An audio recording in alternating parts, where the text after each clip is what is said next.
My sister-in-law calls from her trip with friends to ask me to go take care of her daughter because she left her alone, but now her trip is cut short because I called Child Protective Services and no one wants my sister-in-law. My 38-year-old sister-in-law and her twin brother, my husband, have always had a complicated relationship. She has the habit of expecting everyone to drop what they are doing for her, and my husband has always tried to keep the peace. I've had several issues with her, but nothing prepared me for what she did recently. My sister-in-law has a 3-year-old daughter. Serena is adorable, but very demanding like most young children.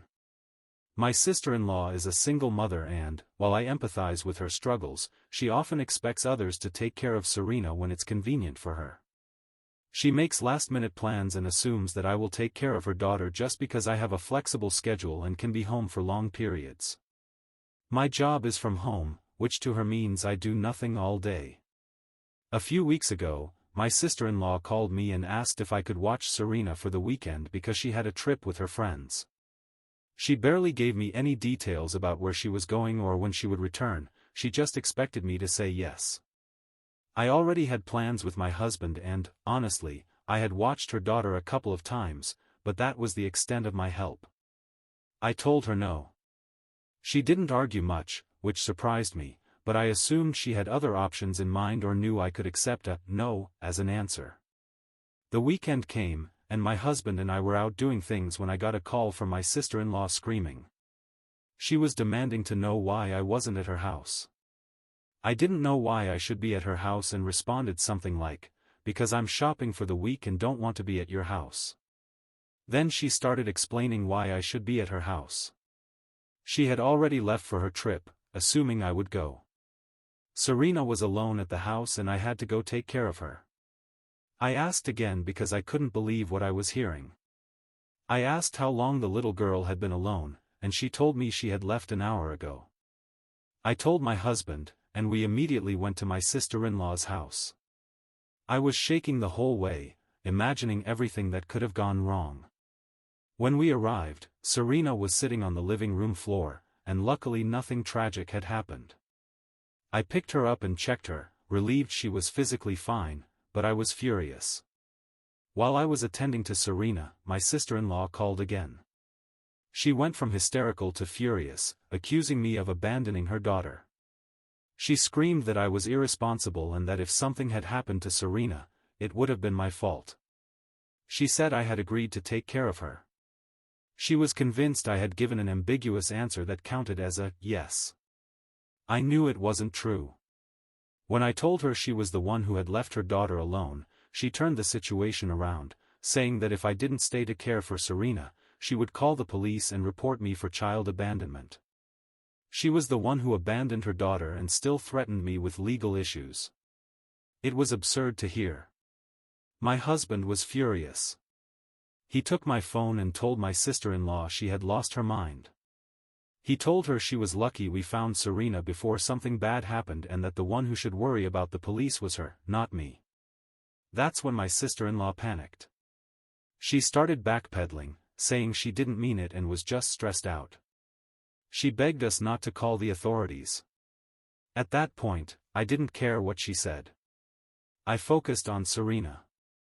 She was too young to understand what was going on, but I could see she was a little unsettled, probably from being alone. My husband and I fed her and made sure she was comfortable before deciding what to do next. My sister-in-law kept calling us.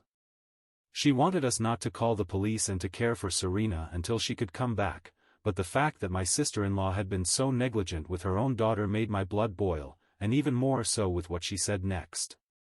In one of her calls, she admitted that she knew that if she had called when she left, her daughter would only have been alone for a few hours, and I would agree to take care of her after initially refusing. I always knew my sister-in-law had her own sense of entitlement, but this surpassed anything I could have imagined. It's entitlement that leads to thinking Serena is an object. She sees her as something special, but not as something she must care for and attend to. When Serena was born, she expected the whole family to help raise her. I understood that being a single mom is hard, and I was willing to help a couple of times, but not to be her free babysitter. Plus, she never asked, she just assumed we would do it because she's a poor single mom. The father of the child is in another city, sending money but doing little for his daughter. When we finally made sure Serena was okay, fed, and everything was covered, we moved on to the next most important thing. I called Child Protective Services. They took it seriously, and within hours, they were at her house. My sister-in-law, of course, freaked out when she found out. She was still on her trip when they arrived, which made things even worse for her. She had to cut her vacation short and come back to deal with the mess she had created.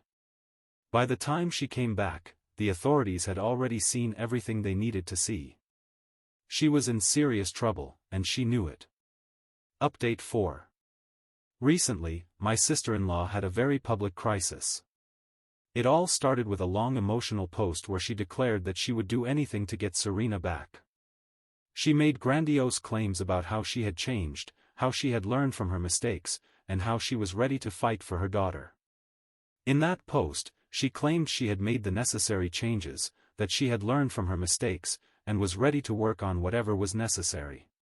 It seemed like a radical change, but what she wrote wasn't real. It was what she thought people wanted to hear, not because I know her, but because the supposed change lasted only a few days, which made it clear she was just lying and hoping for a reaction that never came. 3 days later, she was back to writing the same things she always writes. You know, those types of messages where the world is bad, my sister-in-law is good, and a victim of injustice. Despite all her statements about trying hard to improve, there has been no concrete change on her part.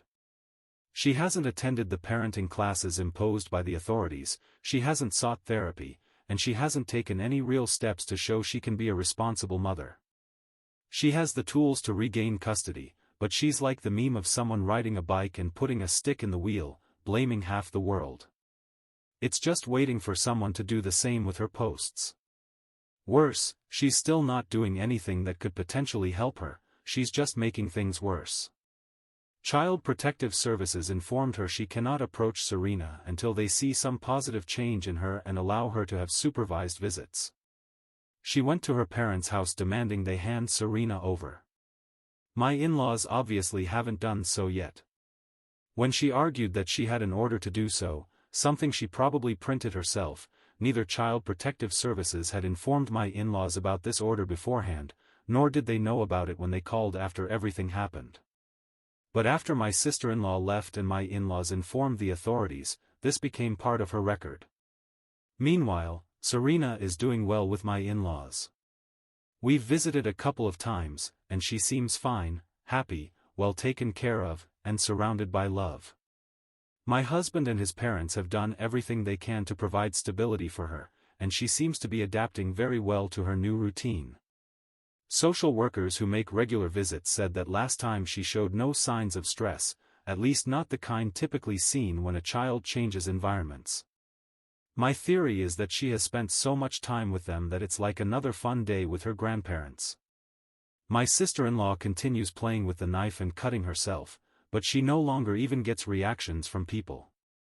Before, she would get angry comments or emojis, but now it's practically indifference, which is fine because she seems like a mentally unstable person, and it's best not to confront her and make her react worse. That's why my husband and my in-laws have avoided contact or confrontation with her. We've blocked her and don't respond to her provocations on social media, which have been dying down. We just need to wait for a judge to decide that Serena will be permanently under my in-laws' care, so we can breathe easy knowing she is no longer in danger. Edit. Permanent custody has been granted to my in-laws. That's all I have for an update. Update 5. I bring you an update after having completely abandoned this story, just like my sister-in-law abandoned her daughter. I wish it were one where my sister-in-law had finally transformed into a mother for her daughter, but it's not one of those.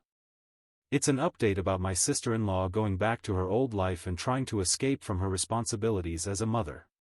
For a while, she tried, although I think she did it because everything that happened previously made her look very bad. Not even her friends supported her, and she was very alone, so she thought that becoming a mother for her daughter was the right thing to do and faked it for a while.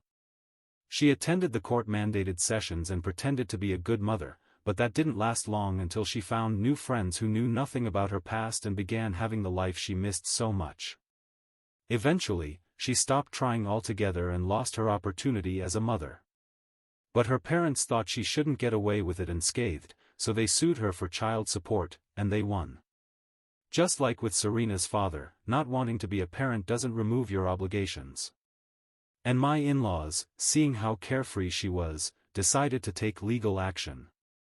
This also led to her new friends discovering her past life and distancing themselves from her. The difference now is that the court has removed her chance to try again to be a mother.